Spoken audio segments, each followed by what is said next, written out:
Welcome to the Risky Healthcare Business Podcast, where we help you prepare for the future by sharing stories, insights, and skills from expert voices in and around the United States healthcare world, with a mission to inform, educate, and help healthcare organizations and individuals ranging from one doctor practices to large integrated systems and organizations throughout the dental, medical, and veterinary healthcare industry with risk, while hopefully having some fun along the way. I'm your host, Scott Nelson, a guy that grew up in Ohio and has been working all over the United States during my 20-plus year and counting career in the healthcare industry, with a commitment to accelerating healthcare performance through creativity, not just productivity. Let's dive in.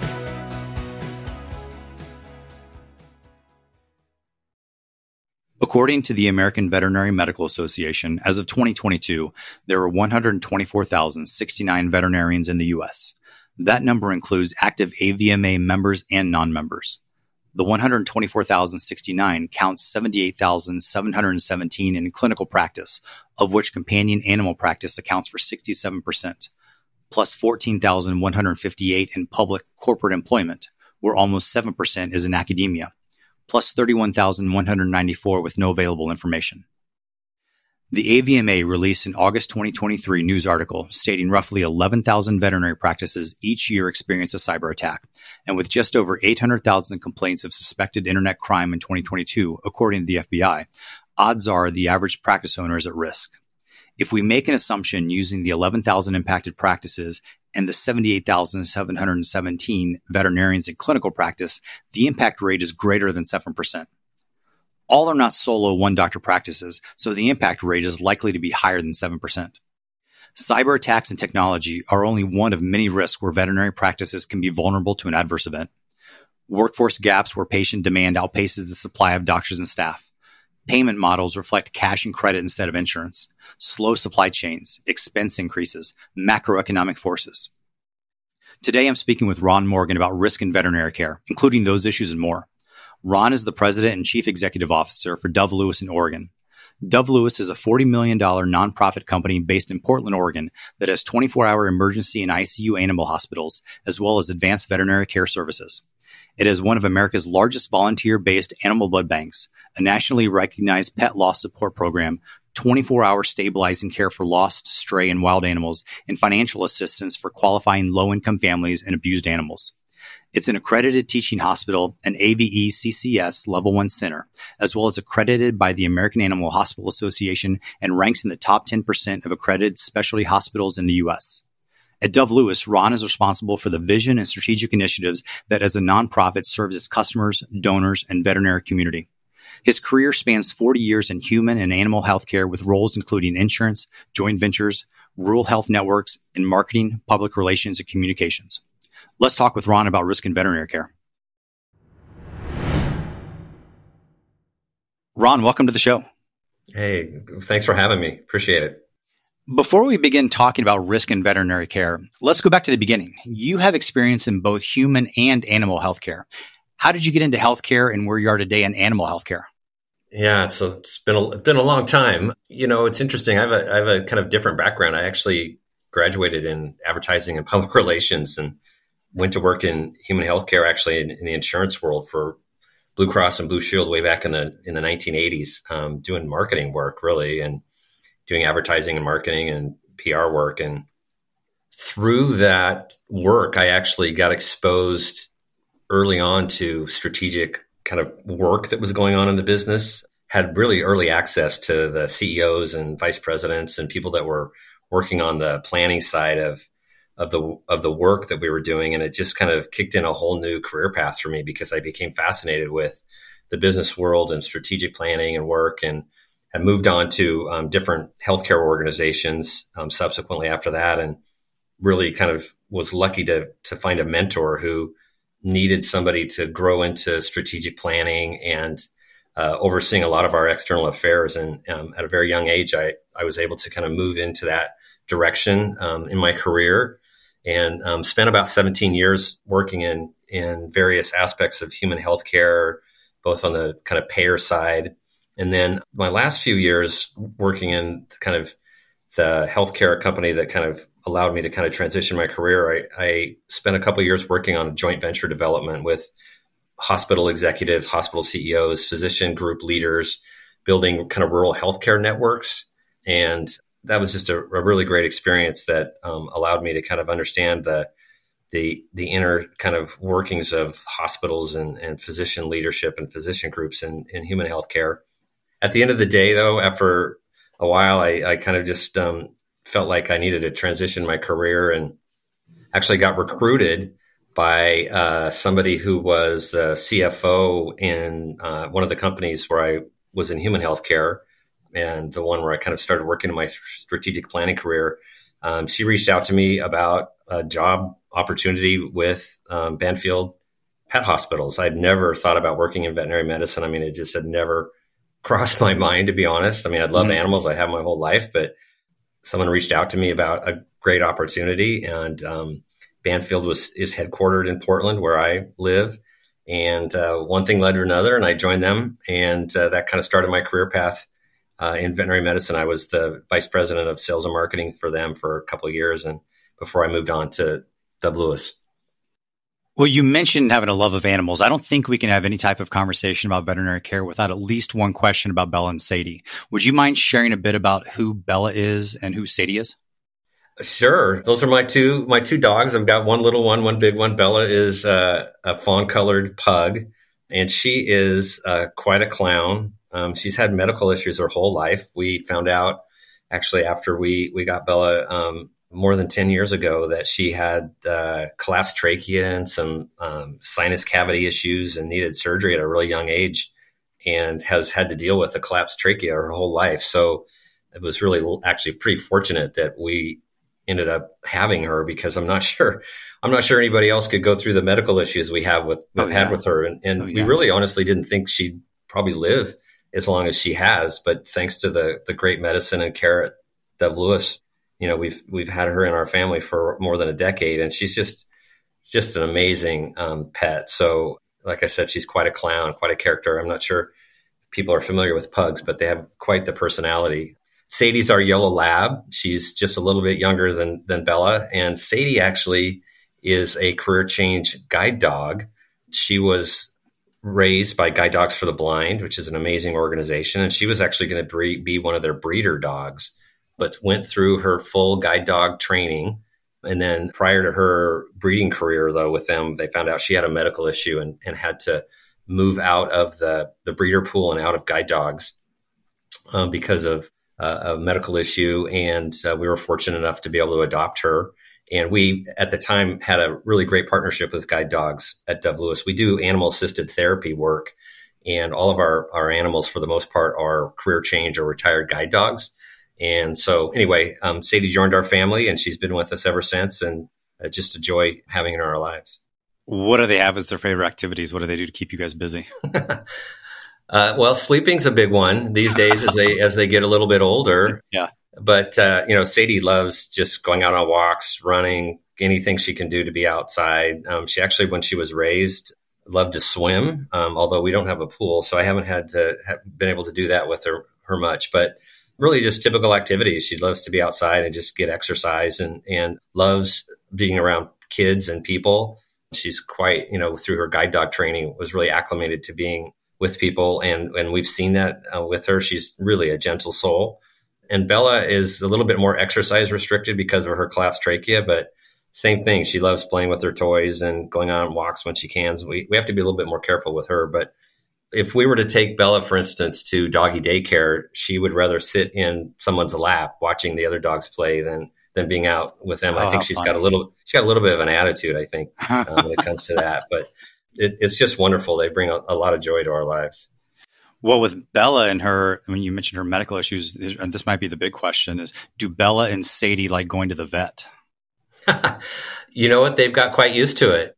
Okay. Sadie hasn't had very many medical issues, actually. The issue that kind of bounced her out of guide dogs really never manifested itself into a serious medical issue. And she's fine. She'll go anywhere and be around people. She loves it. She goes kind of crazy. She's got a lot of energy. Bella has to be sedated quite a bit to go on car rides and go to the vet. But once she gets there, she loves being in people's laps and being treated. So they've gotten used to it. I wouldn't say it's their favorite thing, but yeah, okay. I think they've gotten used to it. Well, let's use Bella and Sadie as a way to introduce DoveLewis. For a background overview, DoveLewis is a 501c3 nonprofit organization and the only referral center in Portland, Oregon, in the Portland, Oregon area, accredited by the American Animal Hospital Association and the only VECCS Level 1 facility in Oregon. It has 11 advanced care departments in addition to its 24/7 emergency room. DoveLewis expects to treat more than 26,000 animals this year, making it one of the highest volume veterinary hospitals in the country. And it provides a variety of services as well as education. So that's a quick overview. Ron, I'd love for you to share more about DoveLewis.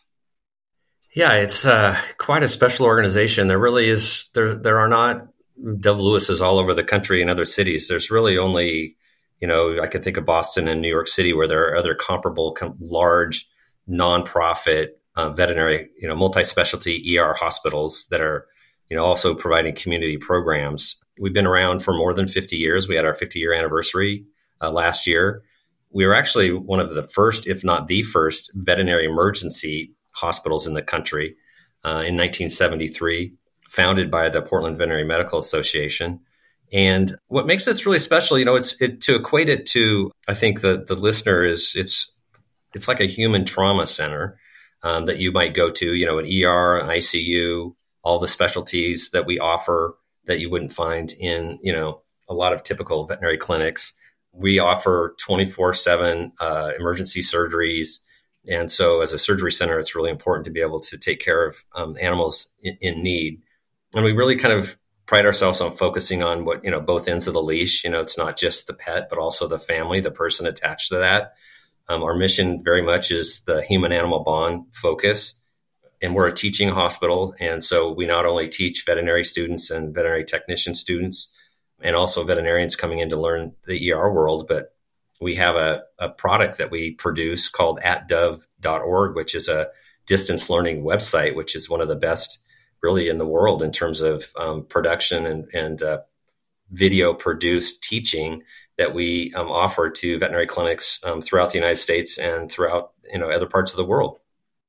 Well, you joined DoveLewis in 2003, and under your leadership, it's grown in size, reputation, and more. What are your areas of responsibility in day-to-day activities? Like any CEO, I'm really responsible for the vision and the moving forward of the business in terms of our strategic initiatives, making sure overall, though, the umbrella of the organization is serving our customer base. As a nonprofit, that includes our donors. As a veterinary hospital, that includes our referring veterinarians. So for me, it's really, I've got my hands in from a management perspective and a leadership perspective in the key areas of the organization, not just for the hospital, but for the community programs, as well as just general operations. I don't dig my hands in day to day in operations at all. We have a great management team. We've got a great leadership team.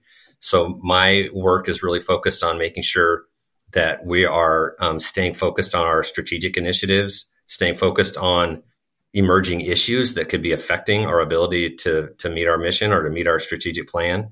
And also then, making sure that I'm keeping close tie on new initiatives. We're currently involved in a hospital expansion project, for instance. So being a part of that planning.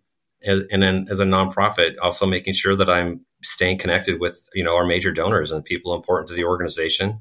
But I like to say I probably spend as much time looking in the future and making sure that we're prepared for the strategic initiatives and the issues that we're involved in to keep our business growing and thriving. We're in a very competitive environment in the Portland market. And then as a nonprofit, we also need to make sure that we're moving forward, and meeting our goals related to fundraising needs to keep our programs viable.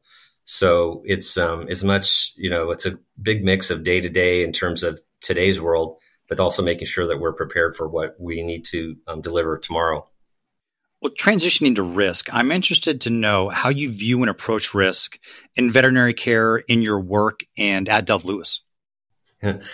Well, I've thought a lot. I think about the focus of the podcast and the questions, and it's there's risk everywhere. I mean, there's nowhere we can't turn, both as a veterinary hospital and as a nonprofit, where we have a lot of risk to make sure we address. And so there's risk in our hospital operations. There's risk in our medical care. There's risk in our financial performance. There's risk in our competitive environment and making sure that we're prepared to meet those challenges. There's risk in, the huge growing risk in cybersecurity issues and being prepared for that. And those are really things that as an organization, we as a leadership team and myself have to pay a lot of attention to, because there isn't really one area you could turn away from and say that there isn't great risk to our organization, especially as, we're a standalone, large hospital and nonprofit. So I don't have, anybody from a corporate perspective behind us to back us up related to financing or strategic initiatives or marketing, whatever it might be, staffing the hospital. So all of those risks are really on our shoulders to make sure that we don't make mistakes and erase, 50 years of goodwill in the community. Why do you believe it's important to plan and be prepared for risk? Well, I think if you aren't prepared, then you can really erase your business viability in a heartbeat. And so we, as a nonprofit organization, so to speak, we don't run on huge margins. So from our operating income and our net gains, from our what we have available for rainy days, we have to be prepared to support ourselves, because it doesn't take much for that to affect your business. As corporate medicine has grown in veterinary care, it's still probably less than 50% of the veterinary hospitals are owned by corporate entities or private equity funds, venture capital. So you're really looking at a lot of small business owners who run veterinary clinics. DoveLewis is a large one, but a lot of them that are smaller and have a few $1 million in revenue a year or whatever, they're small business owners, and they're people that need to keep their business viable. And if you don't foresee and look out for what risk factors could affect your business, it really doesn't take much to affect you from a negative perspective. And next thing you know, you might be out of business. During the American Veterinary Medical Association Veterinary Business and Economic Forum last fall, there was a session that identified headwinds for veterinary practices, such as macroeconomic uncertainty, labor costs, population migration and demographic shift, and technology, including artificial intelligence. The AVMA also broadly includes government and education issues. How do you approach and focus your attention when it comes to risk that is everywhere? No, it takes a significant amount of planning, and you have to try to anticipate all those scenarios that could affect your business. So it's nothing that can happen overnight. And I think we're fortunate because we've got some great business leaders who have good experience both inside DoveLewis and outside of DoveLewis in prior, positions. But you have to plan ahead and you have to look at your scenarios. But, let's take like the technology side of things. We have an IT director who had significant experience within the veterinary space at another organization for years. And, that person has done amazing work opening our eyes up to the exposure that we could be facing with, either a poor network structure or cybersecurity, and moving us in the last few years to a much more comfortable, cognizant, position related to understanding the risk that we're facing from just technology. So my work is, I'm not a technology expert, so I have to rely on the people that I hire to make sure that they are meeting our needs related to those functions. And for instance, staying on the technology front, our board of directors formed a cybersecurity and technology, subcommittee just in the last year or so, because that's become such an important topic for our organization. So it's really elevated to that level. And so it's not just something that I'm doing, but it's something that we're trying to raise organizational awareness about. I would say all of the issues that we face from a risk perspective, we step back and evaluate for the future. We're knee deep right now in our strategic planning for the next several years. And so we will go through and assess from, SWOT analysis, threats to the organization, growth opportunities, expansion opportunities, and weigh in what those risk factors will be throughout everything that we're trying to do. Because again, we want to make sure we don't make false moves that cost us greatly as an organization. Now, looking and thinking about legal and operating structures, with DoveLewis structured and operating as a 501c3 nonprofit, does that add or remove risk compared to other legal and operating structures? I think it adds risk. There are obviously very strict regulations operating as a nonprofit, not only just how you operate as a business, but how you fundraise, ethically, how you deal with people, and how you treat their donations, restricted, unrestricted, and things like that. Obviously, on the for-profit side of things, there are obviously additional different kinds of risks and pressures from investors and other people like that. So, you kind of find it on both sides. I just feel like as a nonprofit, you have the extra responsibility to the community as terms of community benefit as a social service organization, ethically how you run your business, how you charge for things, how you set your bottom line expectations. I feel like there's an additional responsibility that we have being a nonprofit that's got 50 years of experience in the market that we have. And we take that really seriously. Our mission is something that we pay attention to and helped us guide ourselves, for instance, through the pandemic and how we made decisions about our operations and decisions that we made to help us survive the pandemic operationally. So I think to me, it bears a greater responsibility because I feel like the public has a high expectation of what nonprofits do and how they should be operated, and the people that operate them in terms of holding them, I think, to a higher standard. Looking at an example, back in 2022, DoveLewis temporarily adjusted overnight walk-in ER hours in response to a staffing shortage, which has since been restored and similar to other experiences across the country. That can be an example of a proactive way to address potential risk scenarios. Take me back to that time and talk about the thinking before, during, and after to identify and address the staffing issue and implement that decision, as well as restore service once on the other side. How did DoveLewis go about that?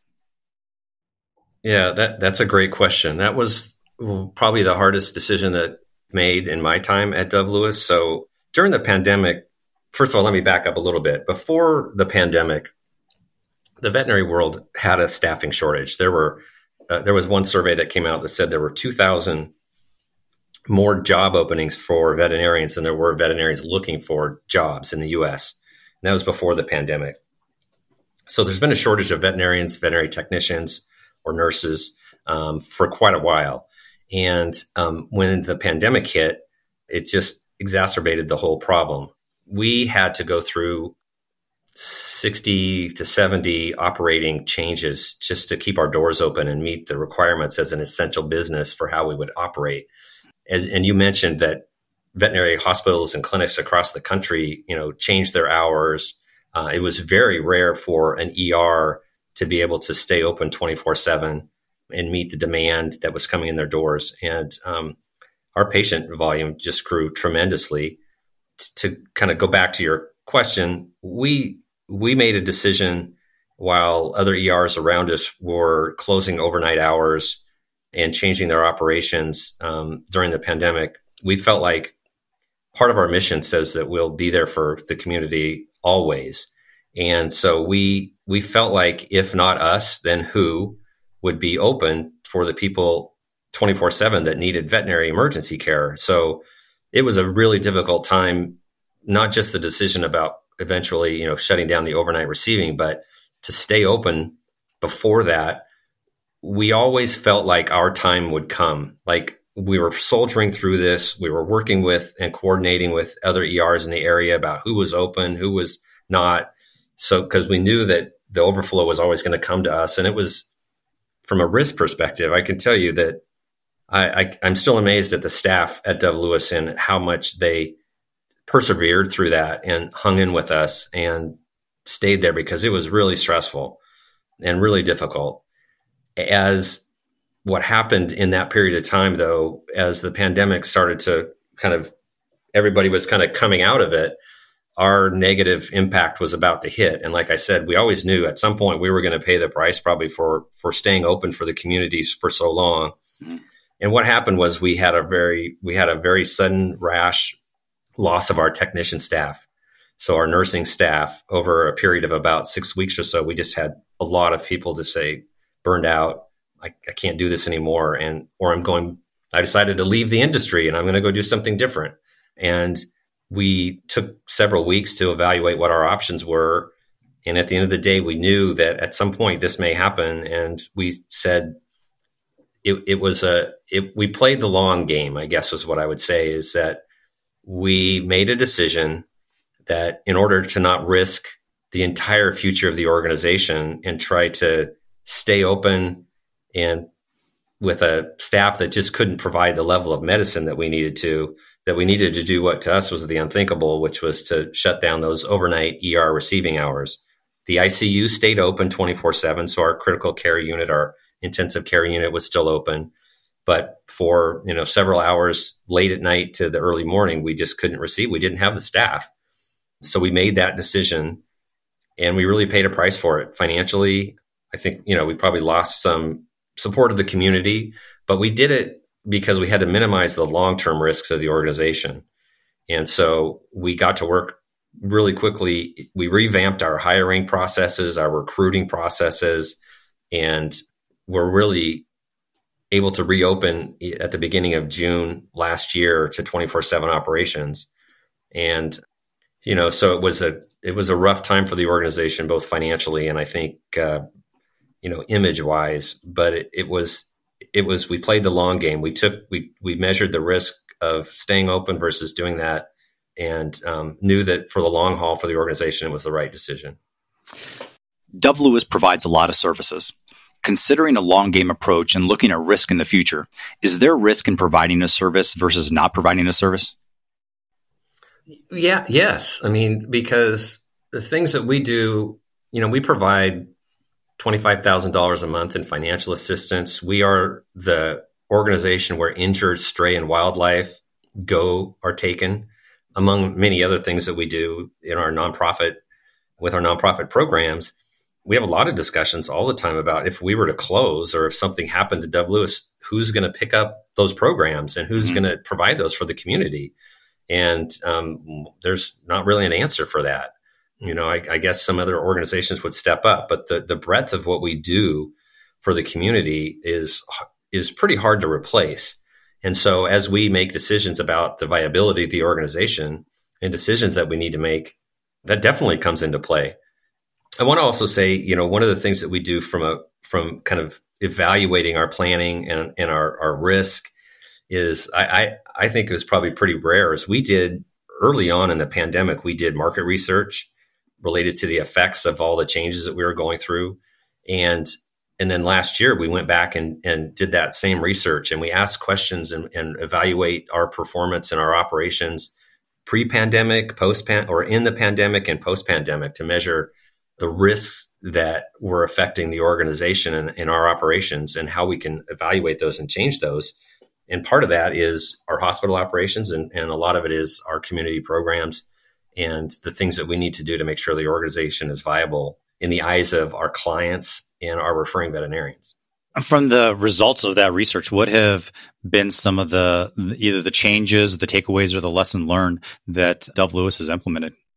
Well, part of it was we learned that the most important factor for both clients and referring veterinarians was that we were open 24/7. So that time when we had to close from mid-October of 2022 through June of 23 meant that we had, for a short period of time, taken away what was most important for people. And so getting back open was obviously a great need for us to do and focus on. And so that result, took place.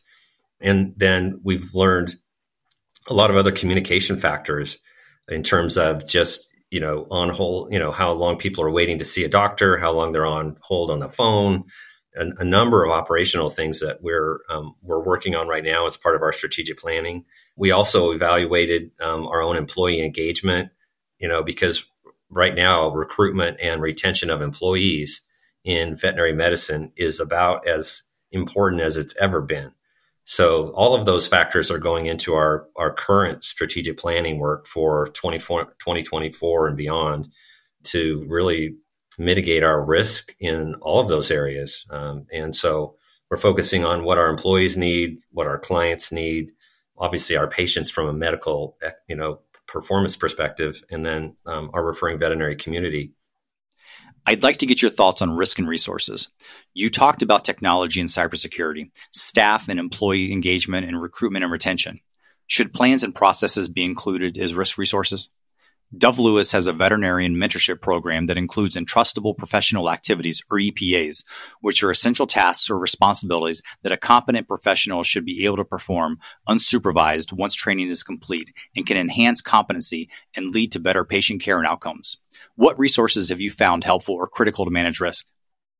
Well, I think just making sure that we have experienced people on staff so that we are doing the things that we can to retain people that can provide that mentorship that you mentioned. So the one thing in that area is that in order to help us meet the growing demand for emergency veterinarians and the shortage that we've been dealing with, we needed to create our own mentorship program. So it's important for us to make sure that we are doing the things internally to keep our staffing numbers high with people who've been with our organization a long time so they can help us identify the areas for mentorship and growth for people that can come through the organization, and we can kind of create our own pipeline, so to speak, of staff coming into the organization. Because for us, that's one of the biggest risk factors is that, if you're going to run a 24/7 hospital with 3 shifts a day, 365 days a year, it takes a lot of people to do that. And so with the risks that we face from a recruitment and retention perspective, we've had to change the way that we help train people and bring them into the organization and mentor them. And so I think from a hospital perspective, that's probably been one of the biggest changes we've made in the last year is creating our own mentorship program. And so identifying the right people in the organization that can provide those services is critical, because their performance in those areas will be the deciding factor on whether it's successful or not. Should risk be a group mentality or in responsibility, like we're all in this together and have a role, or is it an individual overseer with responsibility and accountability to make sure risk is managed? Oh, that's a great question. I'd say it's both. We were just having this conversation a couple of weeks ago at Dove related to are we all in this together kind of mentality, because in today's veterinary world, you have a lot of people, and especially in a 24/7 environment where you have a lot of people that don't ever see some of the people that work in the organization in different days or parts of the week or shifts. If you work during the days, you may not ever see people that work at night, or, people that work in the administrative side of things may not know a lot of people in the hospital. And, when you've got 250 employees, again, that's not huge from some corporations' perspective, but for a single hospital location in veterinary medicine, it is. And when you've got that many people, creating that culture of we're all in this together and we all need to care about the growth of the organization, the risk factors that we face, I think that's critical. And we would like to be in probably a better place than we are today related to creating that environment where everybody feels like we're all rowing the boat in the same direction. And I have something that I can contribute to make sure that we are being successful. And then I do, though, think that it does take individual accountability to create that, but also oversee the areas that you are at risk.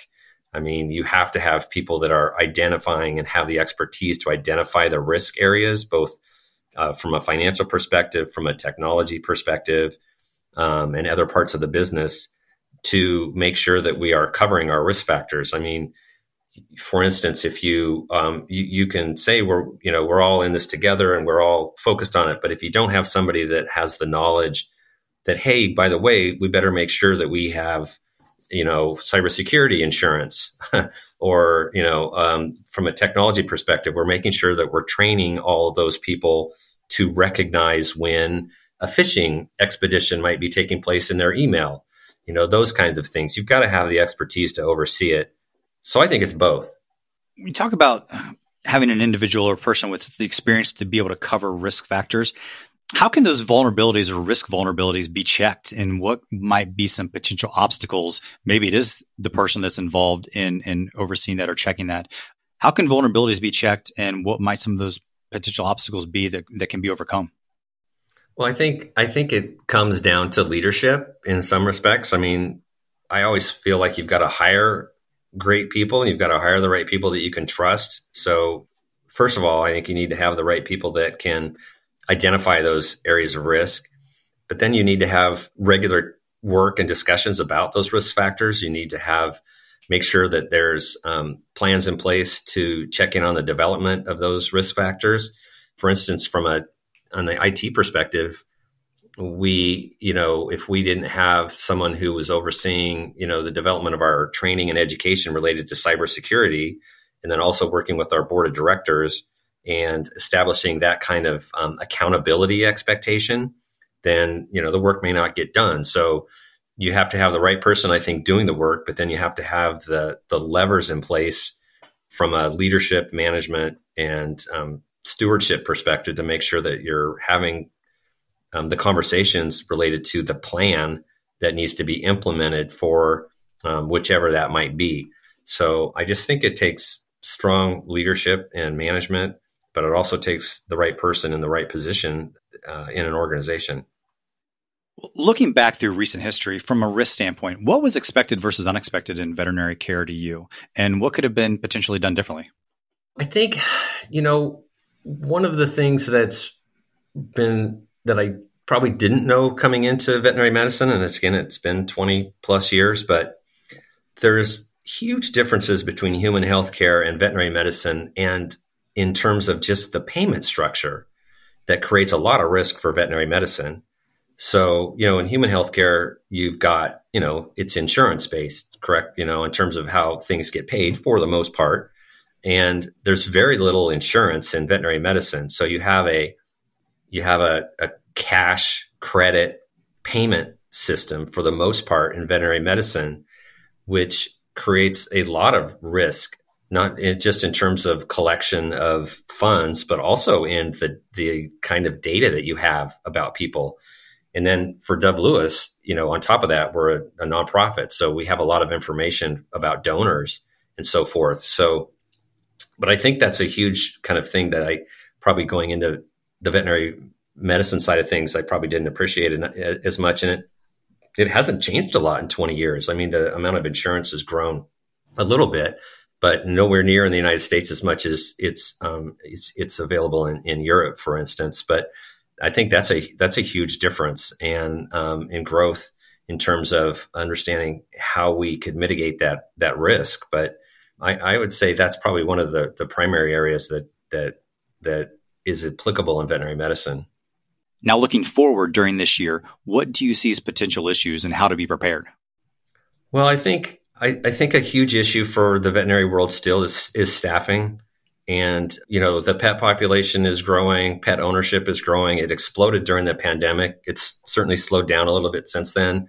But I think the industry's ability to evolve and change, and quite honestly, I'm not sure that the AVMA, the American Veterinary Medical Association, is really prepared to support the amount of change that needs to take place in veterinary medicine related to certain things like telemedicine and other areas like creating. There are people that are really trying to grow the area of like a nurse practitioner or a doctor's assistant in human healthcare that isn't really available in veterinary medicine to help solve the staffing problem. So I think that there's some real areas of disagreement on how to solve the staffing problem in veterinary medicine, but it's huge. We're nowhere near being able to meet the demand. And so I think that is significant threat to veterinary medicine. I believe the cost of care is another one. I have huge concerns that the amount of private equity money that's coming into veterinary medicine and helping address the staffing shortage by throwing a lot of money at people to move to different organizations, which in turn is causing the cost of care to rise, is going to price people out of owning a pet. So I think that those two issues together are critical. And I don't think that it's even hit home yet how the cost of veterinary medicine is going to affect people in the very near future related to the hiring practices that are going on in some of the organizations to recruit people away and fill their staffing shortages. Quite honestly, it's quite disturbing, actually. And I think that I could see a a part of the population demographic that we serve as a nonprofit organization that simply may not be able to afford to own pets. That's an interesting point and will be our closing point today, but one we need to pick up and continue in another conversation. Ron, thank you very much for your time and sharing your thoughts and experiences today. I really appreciate it. Oh, you're welcome. Thanks for having me. Thank you for listening to the Risky Healthcare Business Podcast. You can listen to all episodes from the Resource Center page of the SpringParker website, springparker.com, or click the listen link in the show notes to listen and subscribe for free on your platform of choice. And remember, accelerating healthcare performance is achieved through creativity, not just productivity.